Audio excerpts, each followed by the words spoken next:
नमस्कार आप सभी को। आज हम जो टॉपिक पढ़ने वाले हैं वो बायोरेक्ट टेक्नोलॉजी। ये टेक्नोलॉजी आपको तब अच्छे से समझ में आएगी जब आप मेरा इससे पिछला वीडियो देखेंगे जिसमें मैंने कोरल रीफ्स के बारे में बताया है। प्लीज़ आप उसको देखें, उसके बाद आप इस वीडियो को देखें तो आपको बहुत अच्छे से समझ में आएगा। ठीक है, थोड़ा सा मैं इंट्रोडक्शन देती हूँ। कोरल रीफ क्या होते हैं? They are marine invertebrates. ठीक है, बिलोंग करते हैं एंथोजोआ फाइलम निडेरिया से। ये क्या सिक्रीट करते हैं? ये hard outer skeleton of calcium carbonate को ये सिक्रीट करते हैं। ठीक है, वो फिर कैल्शियम कार्बोनेट क्या होता है, किसी रॉक पे जाके अटैच जाता है, या जो कोरल जिस कोरल की डेथ हो चुकी है उसके ऊपर वो उसको सिक्रीट कर देता है उस कैल्शियम कार्बोनेट को, और वहाँ पे अटैच जाता है। ठीक है, इसकी म्यूचुअल रिलेशनशिप है किसके साथ? एक एल्गे के साथ। फोटोसिंथेटिक एल्गे होती है जूजेंथेले। क्लियर? तो ये तो मैंने थोड़ा सा बताया आपको कोरल रीफ्स के बारे में। ठीक है, आपको ओशंस वगैरह में दिखता है ये ओशन फ्लोर इकोसिस्टम, मतलब ओशंस में आपको दिखेगा ये, नेचुरली तो इम्पॉर्टेंट है ही। ठीक है, अब ये टेक्नोलॉजी की बात कहाँ से आती है? तो ये मतलब ये टेक्नोलॉजी क्यों हम पढ़ रहे हैं? तो ये एक एक्सेलरेटर की तरह काम करती है कोरल रीफ की रिकवरी के लिए। रिकवरी की बात क्यों हो रही है, हमें इनको क्यों रिकवर करना है, क्यों रिस्टोर करना है? तो देखो उसके रीजंस क्या हैं, तो रीजंस हम पढ़ लेते हैं। पहला, कोरल ब्लीचिंग। देखो जैसे आप देख रहे हो कि धीरे धीरे हमारा जो टेम्परेचर है वो बढ़ रहा है, ग्रीन हाउस गैसेस की वजह से टेम्परेचर बढ़ रहा है। ठीक है, जिस ऐसे ही ओशन का टेम्परेचर भी बढ़ रहा है, तो वो एक कंसिक्वेंस है क्लाइमेट चेंज का, है ना। ओशन का टेम्परेचर बढ़ रहा है तो उसकी वजह से क्या होता है, देखो जो कोरल है उसका रिलेशन होता है एक एल्गे के साथ। कोरल जो है उसका रिलेशनशिप होता है एक एल्गे के साथ, जो मैंने पिछली वीडियो में बताया था।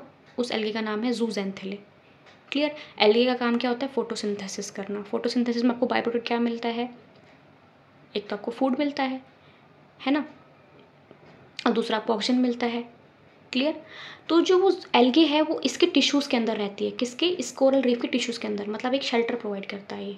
क्लियर? दोनों का सिम्बायोटिक रिलेशनशिप है, एक उसको फूड प्रोवाइड कर रहा है, नेसेसरी कंडीशंस प्रोवाइड कर रहा है, सब चीज़ें। ठीक है, कोरल उसको एनवायरनमेंट प्रोवाइड कर रहा है। क्लियर? ओके, अब होता क्या है कि जैसे ही ओशन का टेम्परेचर बढ़ता है, जो कि एक कंसिक्वेंस है क्लाइमेट चेंज होने की वजह से, तो वो क्या करता है कि जो कोरल है जिसके अंदर वो एल्गे रह रही है, ठीक है, वो उसको एक्सपेल कर देता है। अब जब उससे बाहर निकल जाएगी तो उसकी डेथ हो जाएगी एल्गे की। क्लियर? अब होता क्या है, देखो जब टेम्परेचर ज़्यादा होता है तो उनका सिम्बायोटिक रिलेशनशिप ब्रेक हो जाता है। अब उसकी वजह से क्या होता है कि जो एल्गे है वो हार्मफुल कंपाउंड प्रोड्यूस करना शुरू कर देती है इन रिस्पॉन्स। ठीक है, जब टेम्परेचर ज़्यादा होता है तो एल्गे क्या करती है हार्मफुल कंपाउंड प्रोवाइड करती है इन रिस्पॉन्स स्ट्रेस कंडीशंस वगैरह में। तो क्या करेगी, स्ट्रेस में तो कुछ ना कुछ चीज़ें रिलीज़ होती हैं हर किसी की चीज़ें बॉडी से, है ना। तो जिस इसकी वजह से क्या होता है कि जो कोरल है उसको अपनी बॉडी से एक्सपेल कर देता है। अब ये जो एल्गे है उसी की वजह से जो हमें कोरल रीफ्स हैं ये ग्रीन कलर की है, जो भी कलर हमें दिखता है उसकी वजह से दिखती है। ठीक है, उसकी वजह से हमें वो कलर दिखता है उनका। अब आगे बढ़ते हैं। अब जैसे ही उसने उसको एक्सप्लोर कर दिया, ठीक है, वो बाहर निकल गया, उसके से क्या होता है कोरल जो हमारा बिल्कुल ट्रांसपेरेंट हो जाता है। ठीक है, तो हमें क्या दिखेगा? वाइट कैल्शियम कार्बन का स्केलेटन दिखेगा बिल्कुल। इसी को हम बोलते हैं ब्लीचिंग, कोरल ब्लीचिंग। ठीक है, और वही स्ट्रेसफुल कंडीशन अगर बहुत लंबे टाइम तक रहती है तो coral starve without it primary food source. ठीक है, एल्गे फूड प्रिपेयर कर रही थी और इवेंचुअली वो मर जाता है। ठीक है, तो कोरल ब्लीचिंग, इसी की वजह से हमें कोरल्स को रीस्टोर करना है जो हाई वाटर टेम्परेचर की वजह से हो रहा है। क्लियर? दूसरा चीज़ है फिजिकल डैमेज। जैसे कई बार क्या होता है कि जैसे इलीगल ह्यूमन एक्टिविटीज़, ठीक है, फिशिंग प्रैक्टिसेस हैं, स्टॉर्म कहीं पे आ गया तो वहाँ पे क्या होता है कि रीफ को डैमेज हो जाता है। Reefs are vulnerable to damage.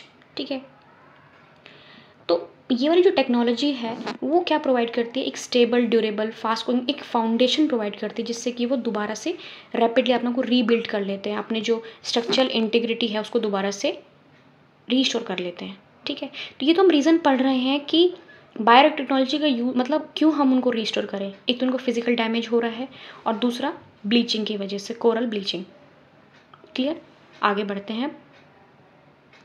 तीसरा रीज़न है ओशन एसिडिफिकेशन। देखो ओशन एक स्पॉन्ज की तरह काम करता है। स्पॉन्ज का मतलब क्या होता है, देखो अगर आपने कभी स्पॉन्ज देखा होगा तो जैसे आप उसे पानी में डिप करोगे तो सारा वाटर एब्जॉर्ब कर लेता है, करता है। तो ऐसे ही आप समझो जो ओशन है वो एब्जॉर्ब कर लेता है एक्सेस CO2 फ्रॉम एटमॉस्फेयर।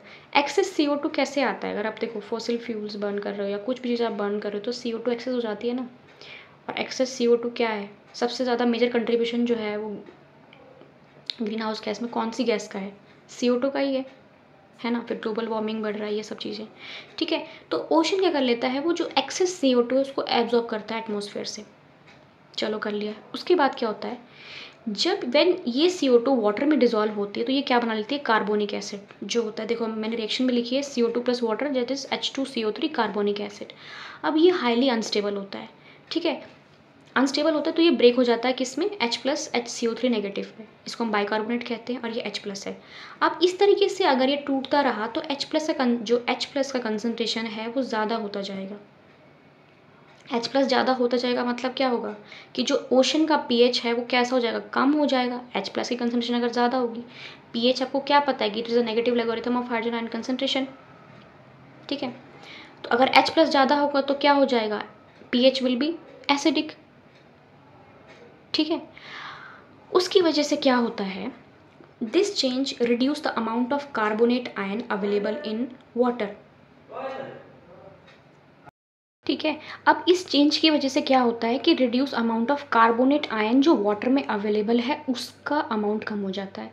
अब आप सोचोगे कि भाई इसका अमाउंट कैसे कम होगा, तो ये जो H प्लस जिसकी कंसनट्रेशन ज़्यादा हो रही है तो ये H प्लस क्या करता है, ये हाईली रिएक्टिव होता है और ये क्या करता है, जो ऑलरेडी नेचुरली जो कार्बोनेट आयन प्रेजेंट है सी वाटर में, ठीक है, ये अदर आयंस के साथ जाके ये बाइंड कर जाता है। CO3 नेगेटिव जो कार्बोनेट है उसके साथ बाइंड कर जाता है और बाइकार्बोनेट फॉर्म कर लेता है। क्लियर। अब देखो, अब क्लियर, अब जब ये तो है नहीं, इसकी अमाउंट इसलिए कम हो रही है। अब ये चलो इसकी अमाउंट कम होने से हो क्या रहा है, देखो कार्बोनेट आयन, कोरल इस कार्बोनेट आयन का यूज़ करते हैं, ठीक है। जो कोरल्स होते हैं वो इस कार्बोनेट आयन का यूज़ करते हैं, use this ion as a crucial building block to construct their hard calcium carbon skeleton बनाने के लिए वो इन कार्बोनेट का आयन्स का यूज़ करते हैं। कैल्शियम प्लस कार्बोनेट इसका वो यूज़ करते हैं। क्लियर। तो ओशन एसिडिफिकेशन की वजह से ये हो रहा है कि कार्बोनेट आयन की कंसनट्रेशन जो होती है वो कम हो जाती है। क्लियर। आपको समझ में आया, 3 पॉइंट मैंने बताया, एक तो ब्लीचिंग हो गई, फिजिकल डैमेज हो गया, ओशन एसिडिफिकेशन, इसकी वजह से हमें कोरल रीफ की मतलब रिस्टोर करने की उनको ज़रूरत है, ठीक है। तो इसलिए जो बायोरॉक प्रोसेस है वो एक एनवायरनमेंट क्रिएट करता है, it create an environment rich in mineral corals, rich in minerals which coral need to help them grow despite acidifying condition की वजह, मतलब इस एसिडिफिकेशन कंडीशन की होने के बावजूद भी वो उसको एनवायरनमेंट प्रोवाइड करता है कि वो ग्रो कर सके। क्लियर। अब कैसे ये प्रोसेस होता है वो पढ़ते हैं। देखो पहले मैं आपको पूरा बता दूँगी कैसे होता है, फिर मैं आपको बाद में एक डायग्राम शो करूँगी, उससे भी आपको बिल्कुल समझ में आ जाएगा, ठीक है। आगे चलते हैं। अब ये जो बायोरेक्ट टेक्नोलॉजी है ये सिंपल इलेक्ट्रोकेमिकल प्रोसेस है to create a favourable environment for coral growth and reef, उसकी कोरल रीफ की रिस्टोरेशन के लिए, उसकी ग्रोथ के लिए, ठीक है। अच्छा चलो ठीक है, आगे बढ़ते हैं, फिर मैं बताती हूँ। अब होता कैसे है, कैसे उनकी हम रिकवरी करते हैं, तो हम ऐसे स्टील के फ्रेम्स होते हैं हमारे पास, ठीक है। उनको हम ओशन की, जैसे ओशन इसके फ्लोर पे हम ऐसे स्टील का एक फ्रेम होता है उसको हम रख देते हैं। वो फ्रेम एक कैथोड की तरह एक्ट करता है, ठीक है। जैसे कैथोड टू एनोड होता है ना, आपका इलेक्ट्रिक करंट पास करता है, ठीक है। उसको कनेक्ट करेंगे हम लो वोल्टेज डायरेक्ट करंट से, सोलर पैनल से। आपको ऐसा नहीं कि भाई रिन्यूएबल सोर्स ऑफ एनर्जी है, ठीक है, सोलर पैनल से हमें इलेक्ट्रिसिटी मिलेगी। अब वो इलेक्ट्रिक करंट क्या करेगा, जो डिजॉल्व्ड मिनरल्स हैं जैसे कैल्शियम कार्बोनेट हो गया, पर्टिकुलरली कैल्शियम कार्बोनेट, ठीक है, उनको प्रेसिपिटेट करा देगा, ठीक है। और उस स्टील फ्रेम पे जाके वो एक्यूमुलेट हो जाएंगे, इकट्ठे हो जाएंगे, ठीक है। और वो एक हार्ड लाइमस्टोन लाइक मटेरियल बन जाएगा जिसे हम बायोरॉक बोलते हैं, ठीक है।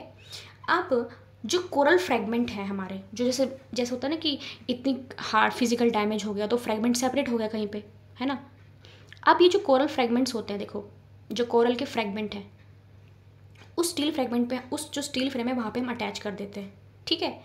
अब वो फ्रेगमेंट क्या होता है, जैसे उसे सबस्ट्रेट मिलता है, ऑलरेडी यहाँ पे लाइमस्टोन मटेरियल है, ठीक है, अब उसे उतना ज़रूरत नहीं होगी उसको बनाने की ना, ठीक है। अब जो कोरल रीफ सोचो, कोरल रीफ है वो इसको प्रोड्यूस करती है, स्केलेटन को प्रोवाइड करती है, जो उसको प्रोटेक्शन देता है।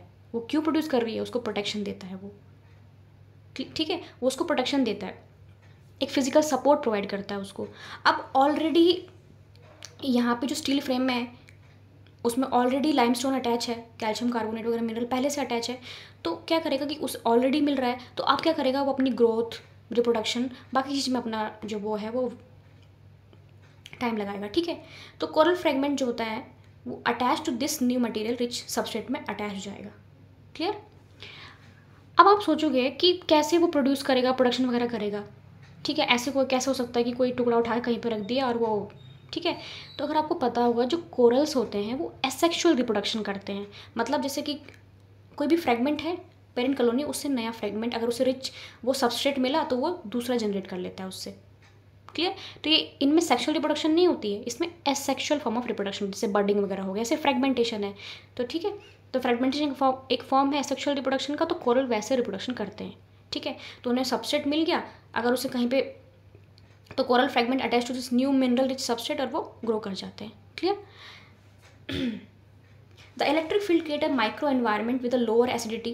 तो इलेक्ट्रिक फील्ड क्या करता है, एक एनवायरनमेंट क्रिएट करता है जिससे जहाँ पे कम एसिडिटी होती है, जो कि कोरल पे जो स्ट्रेस है वो भी कम हो जाता है, ठीक है। ऑब्वियस बात है, स्ट्रेस तो है ना, ऑक्सीजन एसिडिफिकेशन है, ठीक है, ब्लीचिंग है, तो एक टाइप के स्ट्रेस है ना ये, तो उसको भी वो कम करता है, ठीक है। अब वो अपना कैल्शियम कार्बोनेट स्केलेटन बनाते हैं much faster and more efficiently, मतलब ग्रोइंग रेट तो अगर आप देखोगे नॉर्मल से 2 से 6 टाइम्स ज़्यादा हो जाता है उनका। तो ये कैल्शियम कार्बोनेट स्केलेटन प्रोवाइड क्या करता है बेसिकली, उनको फिजिकल डैमेज, जैसे वेव से, करंट से जो फिजिकल डैमेज होता है उससे प्रोटेक्ट करता है उसको, इसलिए कैल्शियम कार्बोनेट का स्केलेटन क्या करता है, वो रिलीज़ करता है, ठीक है, मतलब कैल्शियम कार्बोनेट रिलीज़ करता है वो, ठीक है। अब ऑलरेडी आपने दे दिया मिनरल लाइक मटेरियल ऑलरेडी आप दोगे, तो आप उसको कम बनाएगा ना वो, मतलब उतना बनाएगा, ऑब्वियस बात है वो सीक्रेट करेगा ही, लेकिन पहले से है अगर, तो थोड़ा सा उसकी जल्दी रिकवरी होगी ना, बना मतलब जल्दी वो आगे अपना प्रोडक्शन करेगा, है ना, ग्रोथ में। क्लियर? तो समझ में आया आपको? अब आगे मैं आपको वो डायग्राम दिखाती हूँ, उस पिक्चर से आपको समझ में आ जाएगा। आई होप मेरे हिसाब से मैंने समझाने की पूरी कोशिश की है, ठीक है। आगे बताती हूँ मैं आपको फिर अब डायग्राम से। देखो, अब आप यहाँ पे डायग्राम देखो, ठीक है। अब डायग्राम से आपको समझ में आ जाएगा। पहले मैंने क्या बोला था कि स्टील जो फ्रेम है वो ओशन के फ्लोर पे होता है, ठीक है, which act as a cathode, आपको दिख रहा है, कैथोड एक कंडक्टिव स्ट्रक्चर है, पिंक कलर का आपको दिख रहा है, ठीक है, which is placed on a low voltage DC power source होता है, ठीक है। पावर सोर्स आपका सोलर पैनल है जहाँ से आपको पावर इलेक्ट्रिसिटी मिल रही है, ठीक है। फिर इलेक्ट्रिक करंट पास होगा, उससे क्या होगा कि जो डिज़ोल्व मिनरल है वो प्रेसिपिटेट हो जाएंगे और इस स्टील फ्रेम पे एक्यूमुलेट हो जाएगा कौन, कैल्शियम कार्बोनेट, एक हार्ड लाइमस्टोन लाइक मटेरियल, जिसे हम पूरा इसको क्या बोल रहे हैं, जो आपको दिख रहा है ना इस तरीके से स्टार शेप, ये पूरा का पूरा, इसको बायो रॉक बोलते हैं हम, है ना। फिर अगर हम किसी भी कोरल फ्रेगमेंट को वहाँ पे अटैच होगा, देखो एनोड और कैथोड, इलेक्ट्रिसिटी पास होगी, ठीक है। कोरल फ्रेगमेंट को वहाँ पे अटैच करेंगे तो वो एसेक्सुअल रिप्रोडक्शन करता है, तो वहीं वहाँ पे ग्रोथ अपना शुरू कर देगा, ठीक है। तो एक इलेक्ट्रिक फील्ड जो बन रहा है वो एक माइक्रो एनवायरनमेंट क्रिएट कर रहा है, ठीक है, जो स्ट्रेस भी रिड्यूस करता है कोरल्स पे, क्योंकि सारी कंडीशंस उस पर स्ट्रेस क्रिएट करती है ना, तो स्ट्रेस को भी रिड्यूस करता है, ठीक है। तो इससे अपना वो कैल्शियम कार्बोनेट जो स्केलेटन है वो फास्ट बनाता है, मोर एफिशिएंटली, उसका ग्रोथ रेट भी बढ़ जाता है। वही लिख रखा है कि when positively charge anode and negatively charge cathode, जैसे हमने इसको सस्पेंड किया, आपने सी वाटर में आपने सस्पेंड किया, एनोड भी कैथोड को भी, दोनों को सस्पेंड करेंगे, ठीक है। सी वाटर में इलेक्ट्रिक करंट फ्लो होगा उनके बीच में, ठीक है। और इलेक्ट्रिसिटी क्या है, डायरेक्ट करंट सोर्स है, लो वोल्टेज, और इलेक्ट्रिसिटी भी हमारा रिन्यूएबल सोर्स ऑफ एनर्जी, क्योंकि सोलर एनर्जी का इस्तेमाल कर रहे हैं, ठीक है। तो calcium ion bind with carbonate और वो प्रेसिपिटेट हो जाएंगे, और ठीक है, तो रिजल्ट इज कैल्शियम कार्बोनेट, उस पर कोरल्स अटैच होंगी, ठीक है, and they will grow quickly. I think अब आपको समझ में आ गया होगा कि हमने किस तरह से स्टील फ्रेम प्लेस किया, जैसे एनोड प्लेस किया, कैथोड प्लेस किया, फिर इलेक्ट्रिक करंट पास हुआ, जो कैल्शियम कार्बोनेट है, ठीक है, वो प्रेसिपिटेट हो गया, ठीक है, उसमें हमने फ्रेगमेंट्स को अटैच किया, जो कोरल फ्रेगमेंट जो डैमेज हो चुके थे, फिर एसेक्सुअल रिप्रोडक्शन किया उसने, वो they will grow quickly. Clear? I think इस तरीके से बायोरॉक टेक्नोलॉजी वर्क करती है। सो आई होप आपको समझ में आ गया होगा।